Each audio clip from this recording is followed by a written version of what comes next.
Bonjour à tous, France-Espagne, demi-finale de ce mondial 2026. Oh, mais c'est un match gnocchi, ça. Tiens, Jérôme. Quoi, un match gnocchi? Bah oui, regarde ce que j'ai trouvé au supermarché. Des gnocchis? Mais pourquoi tu m'amènes des gnocchis en plein tirage de France-Espagne? Mais regarde, t'as vu, c'est des étoiles, Jérôme. Ah, c'est des étoiles, oui. Mais oui, C'est regarde. des gnocchis en forme d'étoile. Oui. Tu les as cuits? Eh ben oui, ils sont cuits, ils sont prêts. Après ton cauchemar, je C'est me bon, suis dit, ça. ça allait te faire du bien. Bah oui, et puis, regarde là. Regarde ce que j'ai Ah, fait. 3 étoiles! étoiles. Ah, troisième étoile! Bah Mais une théière! C'est une théière...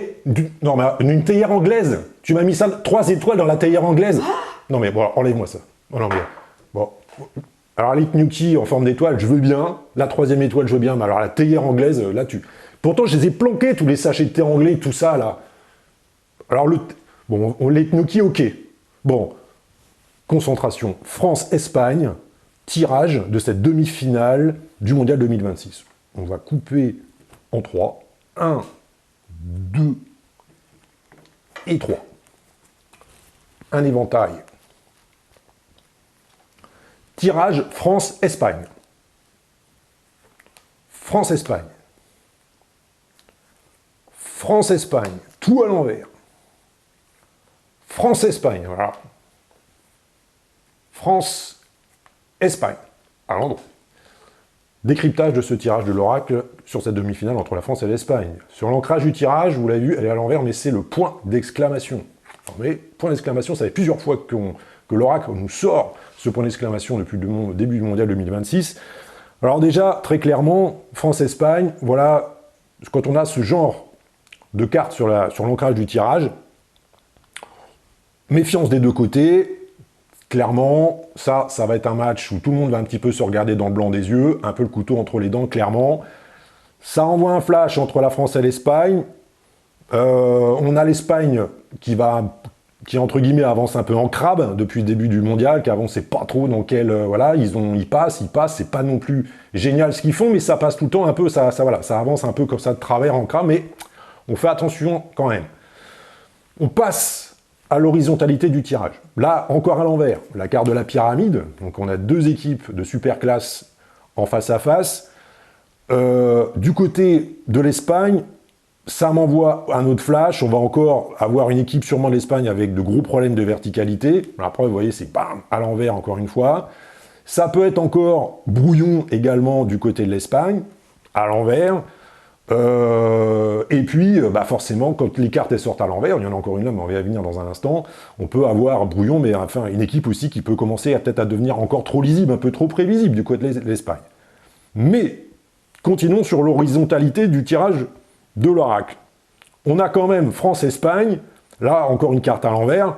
Alors là, tout de suite, ça m'envoie un flash sur Kylian Mbappé, directement. Ça, quand j'ai cette carte-là comme ça, complètement milieu de l'horizontalité et verticalité sur l'ancrage, là, il y a un homme qui va être carrément dans la cible, c'est Kylian Mbappé.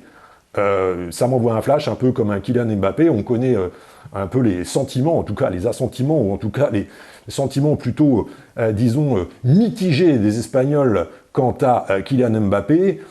Ça m'envoie un flash comme un Kylian qui va être un peu attendu, vous voyez, un peu comme dans une corrida espagnole, un peu comme le public qui regarde le matador face au taureau, et un peu comme si Kylian était un peu qui va être un peu au milieu de l'arène en se disant, pourvu qu'il ne ressorte pas de l'arène, qu'on ne le revoit plus jamais ce Kylian. Mais Kylian, on va venir dans un instant, parce que ça m'envoie un autre flash. En tout cas, on sent que Kylian Mbappé va être attendu de pied ferme, à la fois par l'équipe d'Espagne, par les supporters, et également par toute l'Espagne en entier, qui forcément va voir rouge sur ce capitaine de l'équipe de France. Attention à ce paramètre qui va compter, le mental. Et puis, il y a autre chose également sur ce tirage dans l'horizontalité, toujours, c'est que là, des deux côtés d'ailleurs, France-Espagne, on a des bancs sur le banc des remplaçants, on a de la force, c'est clairement, il y a vraiment, il y a ce qu'il faut, il y a de la réserve, c'est plus un frigo, c'est carrément un garde-manger exceptionnel. Le banc de touche des deux équipes va sûrement là être un point déterminant de cette demi-finale entre la France et l'Espagne. Il y a un petit truc qui me gêne sur la verticalité, ça c'est plus pour l'équipe de France. On va mettre le petit bémol à ce niveau-là. Carte à l'envers, ça vient toucher un peu la France. Ce qui m'embête, c'est un peu, quelque part, ça peut être La France, elle reste sur 6 victoires consécutives. D'ailleurs, on a fait 6 prédictions avérées, prédictions réalisées, 6 victoires consécutives. Là, c'est les victoires, si on regarde bien, elles ont été assez faciles, ces victoires-là. Voilà, l'équipe de France a battu ce qu'on lui a demandé de battre. Maintenant, on arrive quand même dans le top 4 mondial, avec l'Espagne. Et là, maintenant, qu'est-ce qui se passe si, par exemple, l'équipe de France part, entre guillemets, à l'envers, se retrouve menée au score, qu'est-ce qui se passe? La France a gagné facilement, 6 matchs, toujours bien, vraiment dans une bonne dynamique. Qu'est-ce qui se passe si l'Espagne, comme ça, prend la France à la gorge directement, comme un matador qui directement envoie 3 banderilles? Qu'est-ce qui se passe? La réaction, c'est quoi? C'est ça va être un vrai paramètre aussi sur le déroulement du match. Maintenant, qu'est-ce que va devenir la France si jamais d'un seul coup le match part de manière très très compliquée? Quelle va être la réaction derrière? On va regarder au pendule. Ce pendule que j'utilise pour vos consultations privées avec vous en consultation privée, ce fameux pendule qui a réussi à prédire les victoires du PSG contre Inter de Milan, contre Arsenal, et puis là, dernièrement, les victoires de la France, vous les connaissez, vous les avez vues, sur ce mondial 2026. Alors, au pendule, on va regarder, là, on va en avoir le cœur net. Concentration, cohérence respiratoire et cohérence cardiaque. Là, on a un bon démarrage. Voilà. Par contre, je vais vous dire, dans la main, ça démarre un peu moins fort que sur les 6 précédents matchs. Ça démarre bien, mais je vais vous dire, au niveau de la sensation, dans la main, j'ai un peu moins qu'avant. Vous voyez, ça fait même des petits... il y a des petites défibrillations, un petit peu comme ça de temps en temps. Il y a moins, on va dire les choses très clairement, entre guillemets, il y a un peu moins de jus. Il y en a, hein, bien sûr, ça tourne. Mais il y en a un chouïa moins. Et ouais, de temps en temps, et hop, ça fait... voilà, de temps en temps, ça fait un peu dans le vide. On va encore avoir un peu ça, ce souci un peu récurrent pour l'instant, bon, qui tend quand même un petit peu à s'améliorer, ces fameuses courses dans le vide.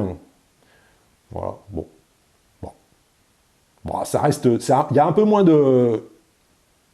On va dire il y a un peu moins de kérosène dans le réservoir, mais enfin, ça reste correct. Maintenant, on va passer à l'Espagne. On va passer à l'Espagne. Cohérence cardiaque, cohérence respiratoire. Bon, ça part direct. C'est à peine posé que ça part. Ça part.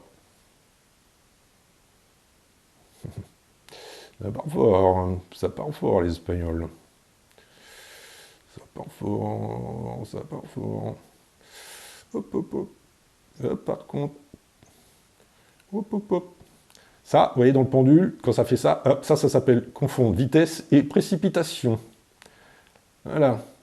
Alors ça sent la boulette dans la verticalité. Et hop là, je confonds vitesse et précipitation. Et voilà, et hop. Et ça, par contre, pour les bleus, ça va être un régal. Voilà, un petit côté un peu, je me mélange les pinceaux, Picasso. Ouais, bon, c'est pas mal. Par contre, il y a du jus. Hein. Il y a du jus, mais c'est ça. Bon. Ok, on a compris. Bon. Synthèse des synthèses. Alors, synthèse des synthèses. Il va peut-être pas y avoir de feu d'artifice dans votre région le 14 juillet, parce qu'avec la sécheresse carabinée qu'on est en train de vivre en France, vous allez peut-être pas voir des boules de feu et d'artifice dans le ciel, mais vous allez sûrement en avoir sur le terrain.